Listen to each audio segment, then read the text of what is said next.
Hello watch enthusiasts! A few weeks ago I was approached by Christopher Ward with the opportunity to handle, wear and then ultimately review their Christopher Ward Trident 3.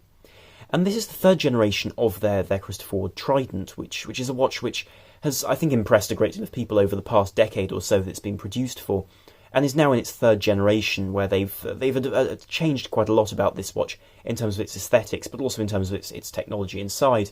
And those who watch my channel and have seen my reviews before will know that I've recommended the standard Trident, the last generation, for quite a while now. And so I was extremely flattered they would approach me with this sort of review, and it really has been a pleasure to be able to wear this watch for a while and get to grips with it as an extremely good value piece. And as a spoiler for the rest of the review, I'm extremely impressed with this piece and very complimentary. Though of course I will point out at this stage in the review that I haven't been paid to say anything complimentary about the watch whatsoever. I've simply been offered the opportunity to review it, and it really hasn't been any sort of chore. Now, in order to be able to see more videos and content of the launch event which took place last night, do take a look at my Instagram following the address which is now on the screen, and do follow there if you'd like to see more content of the sort, because it was an interesting event to go to and showed quite a lot about this timepiece. Now the watch is shipped in an outer cardboard box which provides you with some protection from shocks when it's being sent, but also does have some paperwork in it as well. But I think for the purposes of this review I really will focus on the core elements really. And aside from this rather attractive wooden box, as you can see, which is hinged and signed with the Christopher Ward logo and Christopher Ward here, you do also get a polishing cloth as well as some documentation regarding the timepiece. And for this particular version, which is the top of the range titanium model, you also get the cost chronometer documents for the fact this watch has been chronometer certified. And so if one pops open the box, one can immediately see the timepiece, and it comes in this sort of foam cladding. If I lift the watch out, you'll notice the box is actually shaped like the logo, which I think is rather attractive detail. And certainly they haven't gone too far with this in terms of not creating too lavish a box, but it's exactly what you'd expect for the price of this timepiece.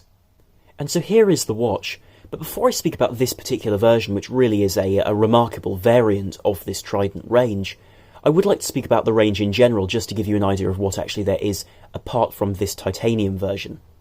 Because you have three new models released in terms of variants. You have the standard three-hand model, which has a 600 meter water resistance and a stainless steel case without the helium escape valve. You then also have the GMT version, which has exactly the same specifications, except of course a GMT movement, a variant of the ETA 289 series,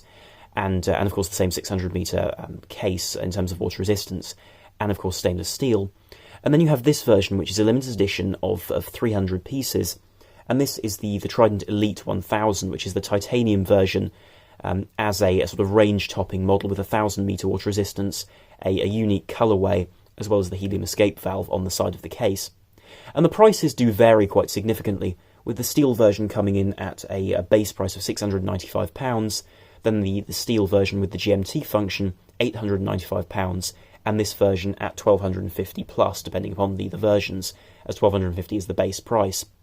But I must say, at any of these prices, I think this gives a watch like the Oris Aquis a real run for its money, which I think is an impressive feat by any standard, bearing in mind what a phenomenal watch that is.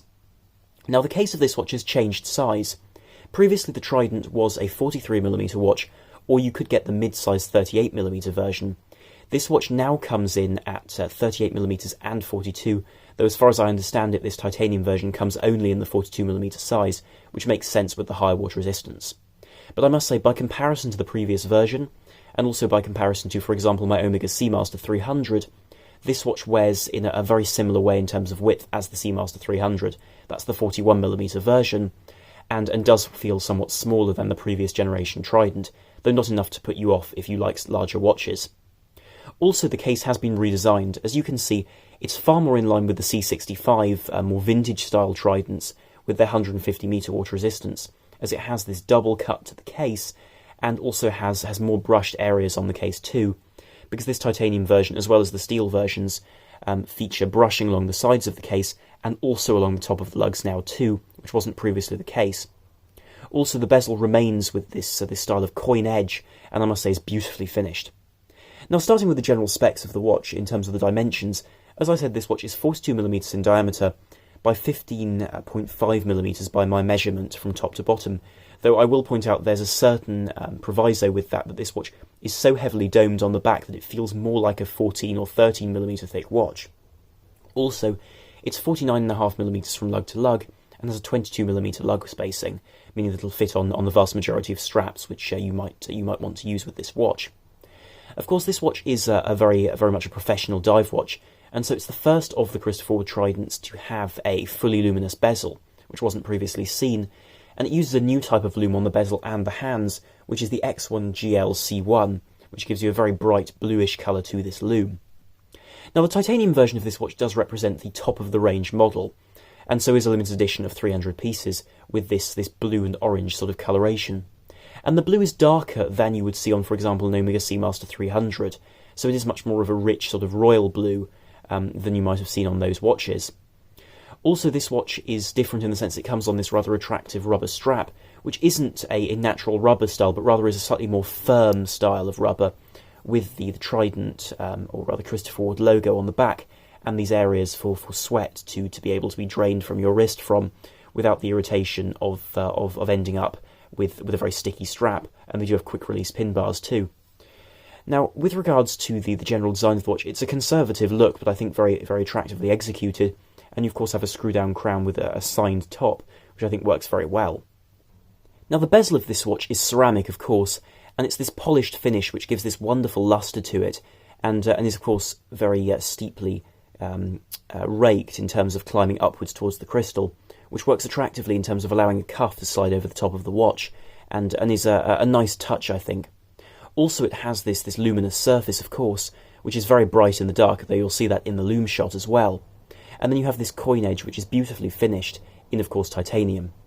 Now, it should be pointed out that the mechanism behind this also took some rethinking, because the fact that this particular version is titanium has meant that there's a higher resistance between the case and the bezel when turning it, so there's a different style of spring than on the steel version in this, just to allow that to work. And so it gives you this 120 click run to the bezel, and is very precise and very clear in terms of aligning with the markers, which is of course a key aspect to a watch of this sort of price. Then looking at the front of the watch, one has an anti-reflective sapphire crystal which is flat on this watch, but means that you do still get very few reflections in terms of still making the watch very legible when wearing it.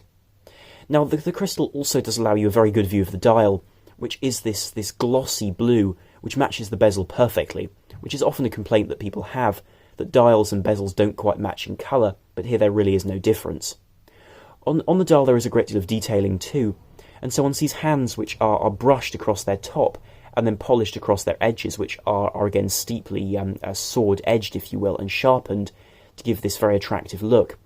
And those who like previous Trident generations may not like these hands quite so much, and I can understand because they move away from the more curved forms of previous models. But I must say this hasn't been much of a concern for me, because I think it embraces a very crisp and new aesthetic for these pieces, and allows these watches to differentiate themselves from the more vintage-inspired pieces in the Christopher Ward range. Now, the hands, in terms of originality, are certainly there too, because one has this dagger shape to the hour hand, which is perfectly aligned with the end of the indices, as well as having this more sword-shaped or baton-shaped style of minute hand, as well as a second hand with that Trident counterweight, which has become a staple of this line.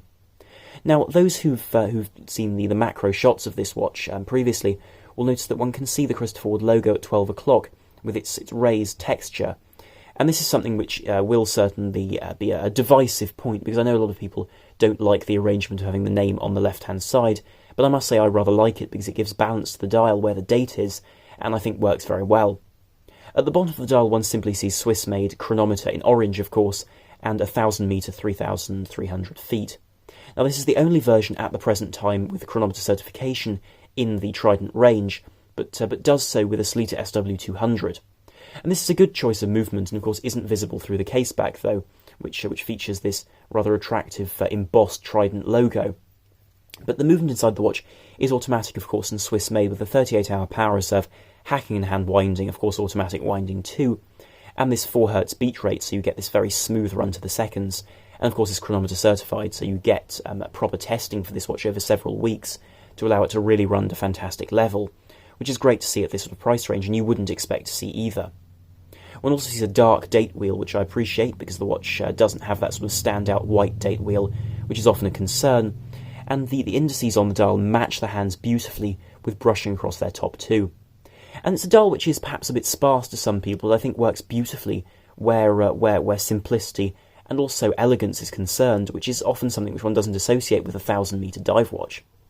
Now, turning the watch over, you see that the case back is of course embossed with that logo, as I've said, but also has the serial number on it and does denote the specifications of the watch.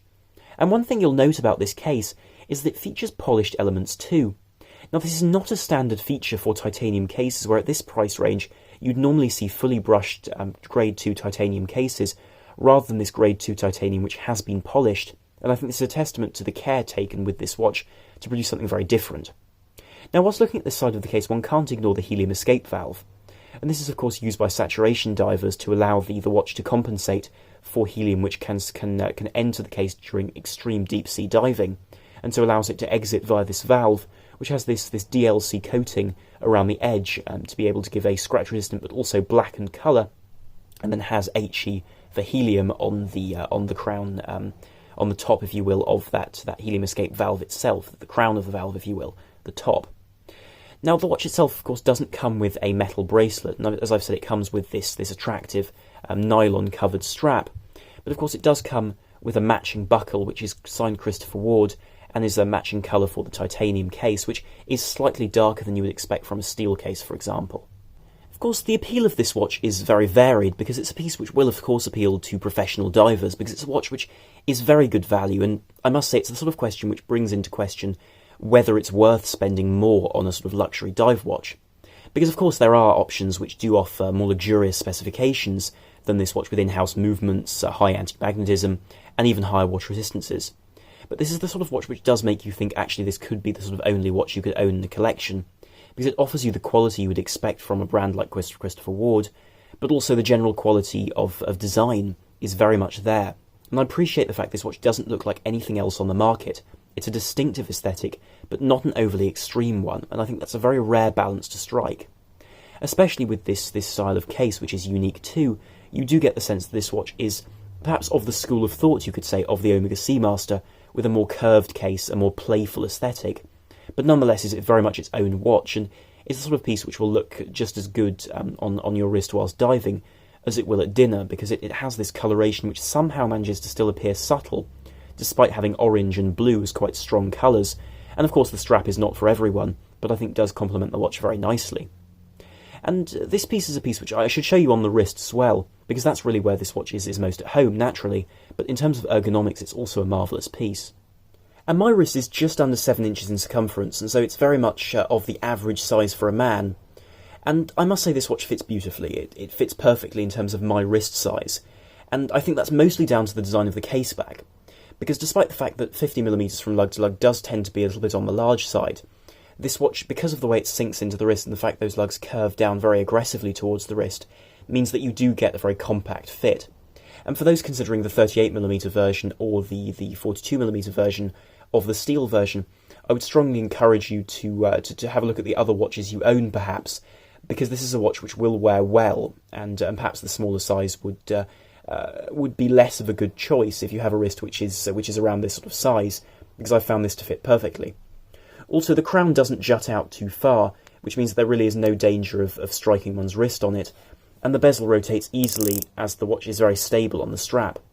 And this is one aspect which I think may have been nice to see, is a strap which is a little bit more supple than this piece, because it is quite stiff in its build, but I suppose because of the fact that it needs to support the watch on the wrist, and needs to give you that secure feel, and especially with this sort of thickness, it wouldn't really have been possible to do this in natural rubber,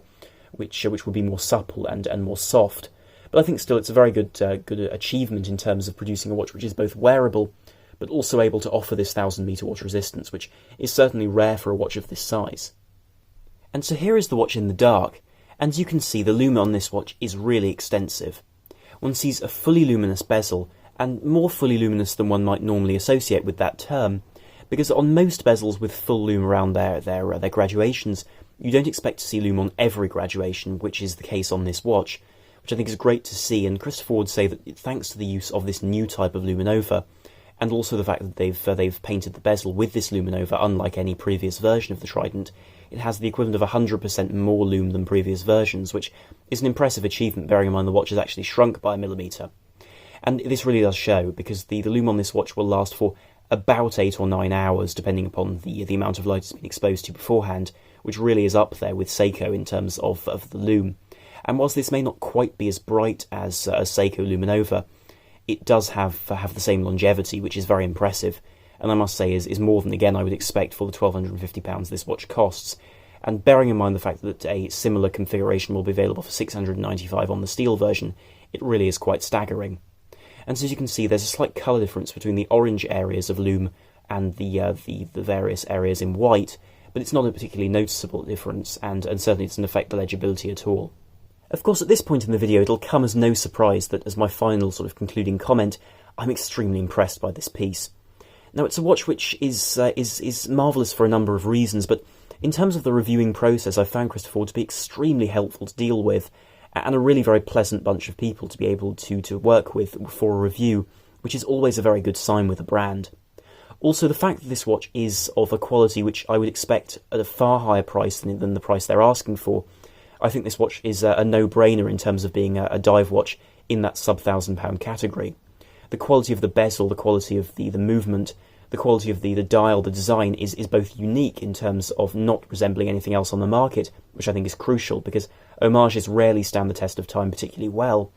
but also the quality is just beyond what you would expect, which is really the highest praise I could give a watch at this sort of price range. And it's the sort of watch which one thinks about in terms of an objective consideration, is all the dive watch you could ever need in terms of having a high water resistance and a very accurate movement. And so I think whether you go for a more affordable version in steel or this limited edition titanium model, you're getting a really brilliant deal in terms of value and quality. And so I must admit I'd be very surprised if I don't end up adding this piece to the collection as a really marvellous titanium dive watch which acts as a nice alternative to other dive watches I own.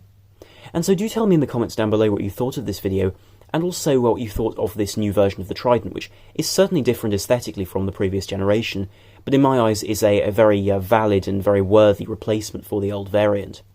And if you enjoyed this video, then do please like, share and subscribe to help the channel, and also to be able to see more videos and content here in future. So thank you very much for watching. This is Arm on the Watch Guy, out.